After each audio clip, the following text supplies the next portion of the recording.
आज हम लोग पढ़ने वाले हैं आइसोमेरिज्म ऑफ कोऑर्डिनेशन कंपाउंड। ठीक है, तो आइसोमेरिज्म जो है वो दो वर्ड से मिलके बना है, आइसो और मेरिज्म। यहाँ आइसो का मतलब होता है सेम और मेरिज्म का मतलब होता है मॉलिक्यूलर फॉर्मूला।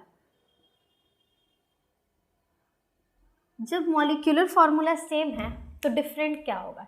जैसे आइसोमेरिज्म हम पहले भी पढ़ चुके हैं, जब हम क्लास 10th में थे तो कार्बन चैप्टर में हमको आइसोमेरिज्म के बारे में जानना था, लेकिन उस टाइम अगर हम उस चीज़ को समझ नहीं पाए तो आज एक छोटे से एग्जांपल से हम लोग समझ सकते हैं। वहाँ हमको कार्बन कंपाउंड्स का आइसोमेरिज्म पढ़ना था और यहाँ किसका पढ़ना है? Isomerism in coordination compounds. ठीक है, तो इसके लिए हम लोग एक एग्जाम्पल लेते हैं। जैसे यहाँ पे हम लिख दिए ब्यूटेन, तो हम कहते हैं कि ब्यूटेन का आप आइसोमेरिज्म करके दिखाओ। ठीक है, तो यह कोऑर्डिनेशन कंपाउंड नहीं है, ये कार्बन का ही कंपाउंड है, हाइड्रोकार्बन है, बट यहाँ पे हम लोग सिर्फ ये एग्जांपल लिए हैं आइसोमेरिज्म को समझने के लिए। जैसे हम यहाँ पे लिखते हैं ब्यूटेन, तो ब्यूटेन का फॉर्मूला होता है C4H10। इस ब्यूटेन को अरेंज करने का दो सिंपल तरीका है, या तो हम C ऐसे स्ट्रेट चेन बना दे और चारों जो कार्बन है उसको स्ट्रेटली खड़ा कर दे, मतलब स्ट्रेटली सजा दे। ठीक है, और फिर जो 10 हाइड्रोजन है उसको लगा देते हैं। ठीक है,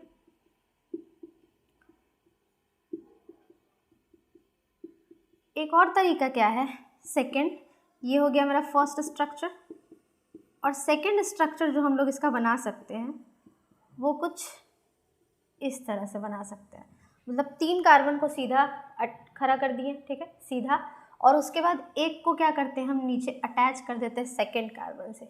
यहाँ भी 4 कार्बन है और जितने हाइड्रोजन है उतना हम लगा देते हैं, तो यहाँ 3 हाइड्रोजन, यहाँ एक, क्योंकि कार्बन ऑलरेडी 3 बॉन्ड अपना पुरा चुका है, इधर भी 1 2 3, और इधर कितना 1 2 3। ठीक है, तो हमको यहाँ पे दिख रहा होगा, यहाँ भी C4H10 और यहाँ भी C4H10। मॉलिक्यूलर फॉर्मूला जो दोनों का है वो सेम है। ब्यूटेन का मॉलिक्यूलर फॉर्मूला क्या है? C4H10, जो कि दोनों में सेम है।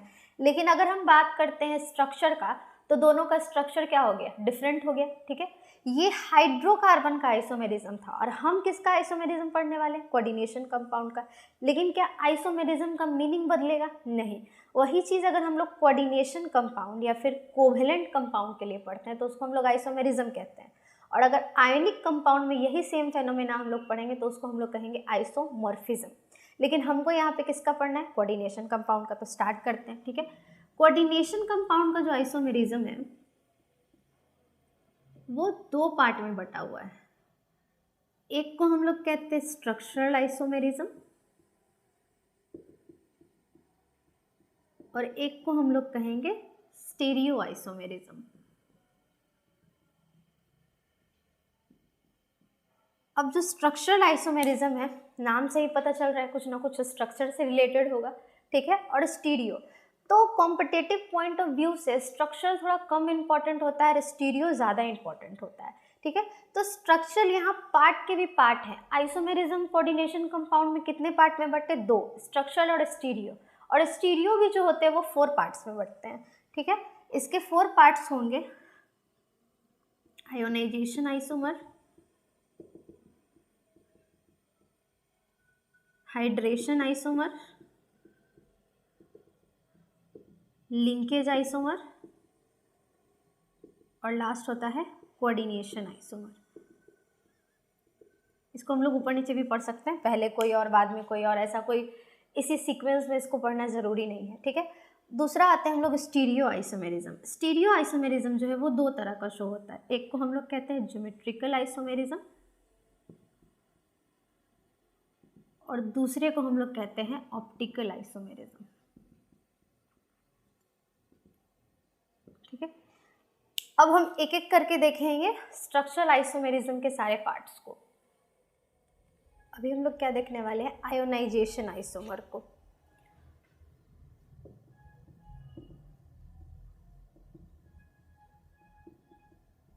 आयोनाइजेशन आइसोमर में क्या होगा कि यहाँ पे एक्सचेंज होगा। ठीक है, किसके किसके बीच में एक्सचेंज होगा? तो exchange between the ligands and counter ion, मतलब यहाँ पे एक्सचेंज परफॉर्म होगा लिगांड्स और काउंटर आयन के बीच में। अगर ये बात हमको नहीं समझ में आ रहा है तो हम एक एग्जांपल से समझते हैं। जैसे यहाँ पे PTNH3 का होल 4 Cl2 और यहाँ है Br2।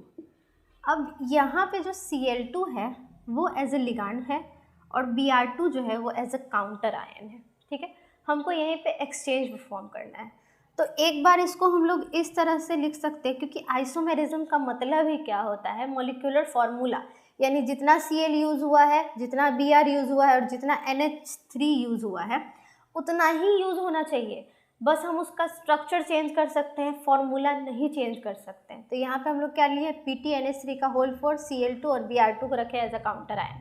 ठीक है, तो यहाँ पे अगर हम एक्सचेंज परफॉर्म करेंगे तो हम एक बार बनाते हैं PTNH3 का होल 4, एक Cl को अंदर छोड़ देते हैं, एक Br को अंदर ले आते हैं, एक Cl और एक Br को कहाँ ले जाते हैं, बाहर। हमेशा याद रखेंगे कोऑर्डिनेशन नंबर में कभी भी चेंज नहीं आना चाहिए जब हम स्ट्रक्चर को चेंज कर रहे हैं तब। ठीक है, जैसे यहाँ कोऑर्डिनेशन नंबर कितना था 4 और ये इसको जोड़ दिए तो कोऑर्डिनेशन नंबर का वैल्यू कितना आया 6। यहाँ भी अगर हम कोऑर्डिनेशन नंबर का वैल्यू निकालेंगे तो कितना आएगा 6। अगर आपको कोऑर्डिनेशन नंबर नहीं निकालना आता है तो आप प्रीवियस वीडियो में जाकर देख सकते हैं। ठीक है, अब हम एक बार और करते हैं इसको, PTNH3 का होल 4, अब दोनों Br कहाँ चला जाएगा, अंदर, Br का होल 2 और Cl2 कहाँ चला जाएगा, बाहर।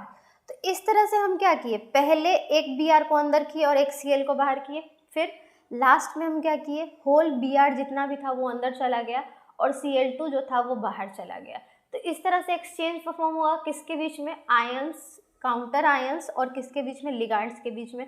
तो यहाँ हमको 3 आइसोमर मिले, एक तो मेरा ये था जो ऑलरेडी क्वेश्चन था, फिर ये और लास्ट में।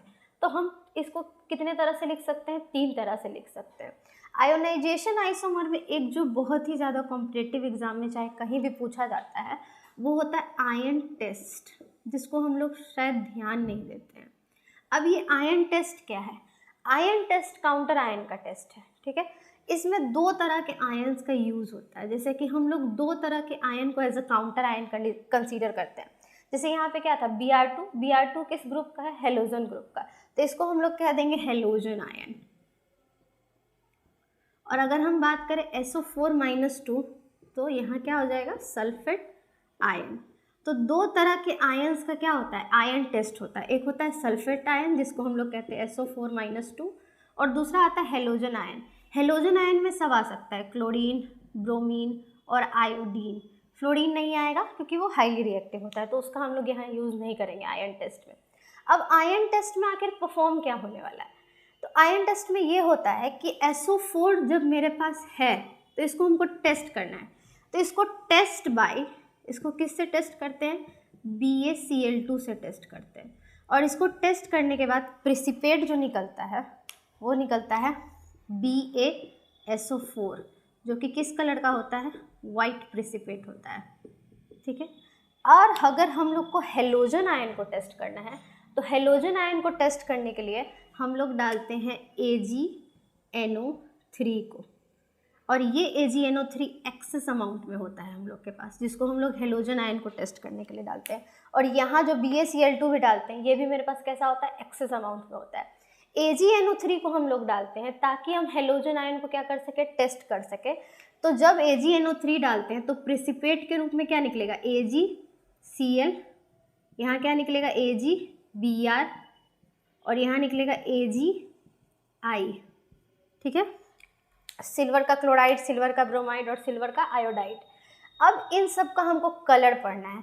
इसका कलर पढ़ना बहुत ही आसान है, याद नहीं करना है, बस सिंपली हमको देखना है। पहला वाला जो होगा AgCl यानी कि सिल्वर क्लोराइड, वो होता है वाइट कलर का। तो यहाँ हम लोग लिख लेते हैं AgCl का कलर कैसा होगा, वाइट प्रेसिपिटेट निकालेगा ये। ठीक, फिर थोड़ा सा और नीचे आते AgBr, ये निकालेगा येलो प्रेसिपिटेट, और कैसा येलो, लाइट येलो प्रेसिपिटेट। और लास्ट जो आएगा AgI, ये निकालेगा डार्क येलो प्रेसिपिटेट, ठीक है। तो ये 3 तरह के प्रेसिपिटेट निकलेंगे, AgCl, AgBr और AgI। और अगर सल्फेट आयन को टेस्ट करना हो तो सल्फेट आयन में कैसा निकलता है, व्हाइट प्रेसिपिटेट निकलता है। बस आयन टेस्ट में हमको ज़्यादा नहीं याद करना है। और आयन टेस्ट किस पर डिपेंड करेगा, जैसे हम इसमें पूछते हैं कि इसमें कितना प्रेसिपिटेट निकलेगा, तो इसमें मिनिमम AgBr निकल सकता है और मैक्सिमम क्या निकल सकता है, 2 AgBr, क्योंकि यहाँ पे कितना है, 2 Br है। तो मेरे पास Ag क्या होगा, एक्सेस अमाउंट पे होगा और ऊपर से हम Br डालेंगे। तो जो प्रेसिपिटेशन है वो किस चीज़ पर डिपेंड कर रहा है, तो प्रेसिपिटेशन हमेशा डिपेंड करेगा किस पे, काउंटर आयन पे ही। इससे रिलेटेड आगे हम लोग डिटेल में क्वेश्चन करेंगे। अभी फिलहाल इतना समझते हैं कि प्रेसिपिटेशन जो होता है, कितना प्रेसिपिटेट बनेगा, ये काउंटर आयन पे डिपेंड करता है। कलर जब भी आपसे पूछा जाए तो जब भी BaSO4 निकालेगा तो हमेशा वाइट प्रेसिपिटेट उधर याद रखेंगे, AgCl वाइट, फिर लाइट येलो और लास्ट वाला डार्क। अब हम लोग किसको पढ़ने वाले हैं, हाइड्रेशन आइसोमर। तो हाइड्रेशन आइसोमर में हम लोग 2 बातें याद रखेंगे। सबसे पहला, इसमें जो लिगांड होगा उसमें क्या होना चाहिए, H2O होना चाहिए, ठीक है, यानी कि एक्वा। दूसरा बात हम लोग क्या याद रखेंगे कि इसमें एक चीज़ और होगा जिसको हम लोग कहेंगे WOC, यानी वाटर ऑफ क्रिस्टलाइजेशन। अब देखते हैं कॉम्प्लेक्स का एग्जांपल लेके, जैसे यहाँ हम देख लेते हैं CONH3 का होल 2, H2O का होल 4, ब्रैकेट को कर देते हैं क्लोज और यहाँ पे रख देते हैं हम लोग Cl3 को, ठीक है। फिर यहाँ पे हम लोग क्या करते हैं, एक और चीज़ लिखते हैं। तो यहाँ पे जो H2O है वो किस रूप में है, लिगांड के रूप में, ठीक है। और जब हम इसको चेंज कर देंगे, जब हम एक्सचेंज करना चाहेंगे, जैसे कि आयोनाइजेशन में हम लोग पढ़े थे, ठीक है। आयोनाइजेशन आइसोमर में भी क्या हुआ था, लिगांड्स और काउंटर आयन के बीच में एक्सचेंज हुआ था। यहाँ भी हमको क्या करना है, एक्सचेंज ही परफॉर्म करना है। तो यहाँ पे हम अगर हम लोग करेंगे तो क्या हो जाएगा, CONH3 का होल 2, यहाँ पे किसको, H2O और Cl3 के बीच में एक्सचेंज करना है। तो यहाँ क्या हो जाएगा, H2O का होल 3, एक Cl अंदर आएगा और एक H2O कहाँ जाएगा, बाहर। तो यहाँ पे जो H2O था एक्वा, इसको हम लोग क्या बोले थे, लिगांड बोले थे। लेकिन जब यही H2O यहाँ बाहर काउंटर आयन के रूप में आ गया तो हम लोग इसको कहेंगे WOC, यानी वाटर ऑफ क्रिस्टलाइजेशन, ठीक है। एक एग्जाम्पल से हम लोग समझते हैं कि कितना हम लोग हाइड्रेशन आइसोमर बना सकते हैं। जैसे यहाँ पे एक एग्जाम्पल हम लोग लेते हैं COH2O का होल 6 और यहाँ पे दे देते हैं Cl3, ठीक है। हमको कुछ नहीं करना है, बस एक्सचेंज ही करना है, ठीक। तो एक्सचेंज करने टाइम हम लोग क्या करेंगे, एक बार हम लोग क्या करते हैं, COH2O का होल 5, Cl को अंदर लाते हैं, एक H2O को बाहर करते हैं और Cl2 इसके साथ क्या रहेगा, बाहर रहेगा। एक और पॉसिबल आइसोमर है जो हम लोग इसका बना सकते हैं, COH2O का होल 4, Cl2 अंदर और H2O डॉट Cl, ठीक है। यहाँ 2 एक्वा को हम लोग क्या किए, बाहर किए हैं और Cl एक काउंटर आयन के साथ हम लोग यहाँ पे रखे हैं। अब फिर से इसको जब हम लोग परफॉर्म करना चाहेंगे तो इस तरह से COH2O का होल 3, Cl का होल 3 और यहाँ क्या कर देते हैं डॉट 3H2O, ठीक है। तो यहाँ पे तीनों क्लोरीन अंदर चला आया और तीनों H2O जो था वो कहाँ चला गया, बाहर। 3 अंदर रह गया और 3 कहाँ चला गया, बाहर। लेकिन ये जो लास्ट वाला आइसोमर हम लोग बनाए हैं, ये COH2O का होल 3 और Cl3 डॉट 3H2O, ये पॉसिबल नहीं है, ठीक है। इस बात पे ध्यान देंगे क्योंकि हमेशा जब भी हम लोग हाइड्रेशन आइसोमर बना रहे हैं तो उस टाइम जब H2O बाहर रहेगा तो उसके साथ एक अलग काउंटर आयन का होना ज़रूरी है, चाहे वो SO4 हो, चाहे वो क्लोरीन हो, ब्रोमीन हो, आयोडीन हो, कोई भी होना ही चाहिए। यहाँ क्या है, H2O अकेला है, क्या इसमें कहीं भी Cl हमको दिख रहा है, नहीं दिख रहा है। तो यही बात क्या है, नोट करने वाला है, नोट डाउन करने वाला है इसमें कि यहाँ जो है इस तरह से हम लोग इसको नहीं बना सकते हैं। इसका कितना पॉसिबल आइसोमर है, तो 2 ही हाइड्रेशन आइसोमर ये बना सकता है, जहाँ की H2O और Cl के बीच में क्या हो सकता है, एक्सचेंज हो सकता है। अब हम लोग क्या देखने वाले हैं, लिंकेज आइसोमर। लिंकेज आइसोमर तो जो लिंकेज आइसोमर होता है वो होगा इन प्रेजेंस ऑफ एम्बीडेंटेंट लिगैंड्स।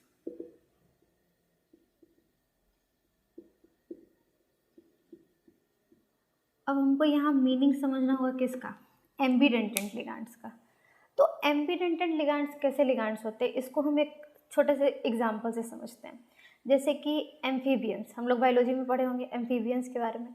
तो एम्फीबियंस ऐसे एनिमल्स होते हैं जो कि अपने स्किन से भी सांस लेते हैं और लंग्स से भी सांस लेते हैं। दोनों से एक साथ सांस ले सकते हैं क्या, स्किन से भी और लंग्स से भी? नहीं, एट ए टाइम एक से सांस लेते हैं। ऐसा ही किसके साथ होता है, एम्बीडेंटेड लिगैंड्स के साथ। ठीक है, यहाँ पे दो एटम्स होते हैं, जैसे SCN एक एम्बीडेंटेड लिगैंड है। अब भाई इसको हम एम्बीडेंटेड कहेंगे क्यों, इसीलिए क्योंकि S के पास भी लोन पेयर है और N के पास भी लोन पेयर है, ये भी देना चाहता है और ये भी देना चाहता है। ठीक है, तो एक टाइम पे मेटल क्या बोलता है कि मुझे तुम दे दो, और एक टाइम पे मेटल क्या बोलता है N को कि मुझे तुम दे दो। तो इस तरह से एक बार SCN इसको हम लोग लिखेंगे और एक बार इसको हम क्या लिख देंगे, NCS। ठीक है, मेटल के साथ वन टाइम में कौन अटैच हो गया, S अटैच हो गया, और सेकेंड टाइम में कौन अटैच हो गया, N अटैच हो गया। तो एक बार इसका नाम हो गया SCN, एक बार हो गया NCS। इसी तरह से एक और है CN माइनस, जिसको हम लोग NC भी लिख सकते हैं। एक और है जिसको हम लोग क्या कहते हैं, NO2 माइनस, जिसको हम लोग क्या लिख सकते हैं, ONO माइनस। तो ऐसे ऐसे 3-4 एम्बीडेंटेंट के हम लोग एग्जाम्पल लिए, और भी एम्बीडेंटेंट लिगैंड्स होते हैं। अब हम लोग यहाँ पे क्या समझेंगे कि जैसे मान लीजिए हम बोलते हैं कि इसका आप लिंकेज आइसोमर बना के दिखाइए। ठीक है, तो हम यहाँ पे दे देते हैं CONC का होल 6। अब इसका आपको क्या करना है, लिंकेज आइसोमर बनाना है, कुछ चेंज नहीं करना है, बस NC के जगह हमको क्या लगा देना है, CN लगा देना है, COCN का होल 6। बस जो एम्बीडेंटेंट लिगैंड्स के प्रेजेंस में हो वही इंट्रोडक्शन किस चीज़ का है, लिंकेज आइसोमर का। हमको उसके एम्बीडेंटेंट फॉर्म को बस क्या करना है, डिनोट कर देना है कि देखिए एम्बीडेंटेंट फॉर्म ये है, मतलब इसका आंसर यही होगा। ठीक है, अब हम लोग क्या सीखेंगे, कोऑर्डिनेशन आइसोमर। कोऑर्डिनेशन आइसोमर जो है वो स्ट्रक्चरल आइसोमर का लास्ट पार्ट है और बहुत इजी भी है। ठीक है, तो कोऑर्डिनेशन आइसोमर में हमको क्या देखना है, it always occurs in presence of mixed complex. अब ये मिक्स्ड कॉम्प्लेक्स कहने का मतलब क्या होगा, वैसा कॉम्प्लेक्स जिसमें दोनों पार्ट हो, कैटाइनिक पार्ट भी हो और एनाइनिक पार्ट भी हो। यानी इसमें कैटाइनिक भी कॉम्प्लेक्स हो और एनाइनिक भी क्या हो, कॉम्प्लेक्स हो। जैसे यहाँ पे एक एग्जांपल से हम लोग समझते हैं, CONH3 का होल 6। ठीक है, ये मेरा कैटाइनिक वाला पार्ट हो गया। PTCl का होल 6, ये मेरा एनाइनिक वाला पार्ट हो गया। ठीक है, अब हमको यहाँ पे क्या करना है, हमको लिगैंड्स के बीच में एक्सचेंज फॉर्म करना है। मतलब कि Cl CO के साथ चला आएगा और NH3 किसके साथ चला जाएगा, PT के साथ चला जाएगा। यहाँ पे बस हमको लिगैंड्स को क्या करना है, एक्सचेंज ही परफॉर्म करना है, ध्यान में ये रखते हुए कि कोऑर्डिनेशन नंबर कभी चेंज नहीं होगा। चारों आइसोमर में, स्ट्रक्चरल के चारों आइसोमर, चाहे आयनाइजेशन हो, हाइड्रेशन हो, लिंकेज हो या फिर कोऑर्डिनेशन हो, एक चीज़ कॉमन है। क्या कॉमन है, कोऑर्डिनेशन नंबर कभी नहीं बदलना चाहिए। आयनाइजेशन, हाइड्रेशन हम लोग एक साथ पढ़ते हैं, लिंकेज और कोऑर्डिनेशन हम लोग एक साथ पढ़ते हैं। ठीक है, तो यहाँ पे क्या हो गया, इसको जब हम लोग इसका आइसोमर बनाएंगे तो क्या हो जाएगा, हमको सेंट्रल मेटल को कहीं नहीं ले जाना है, लेके किसको आना है, लिगैंड को। COCl का होल 6, ये अब कैटाइनिक पार्ट बन गया, और इधर क्या बन गया, PTNH3 का होल 6, ये हमारा बन गया एनाइनिक पार्ट। बस कोऑर्डिनेशन आइसोमर में एक्सचेंज ऑफ लिगैंड्स परफॉर्म करना था। तो स्ट्रक्चरल आइसोमर का चारों पार्ट हम लोग खत्म कर चुके हैं।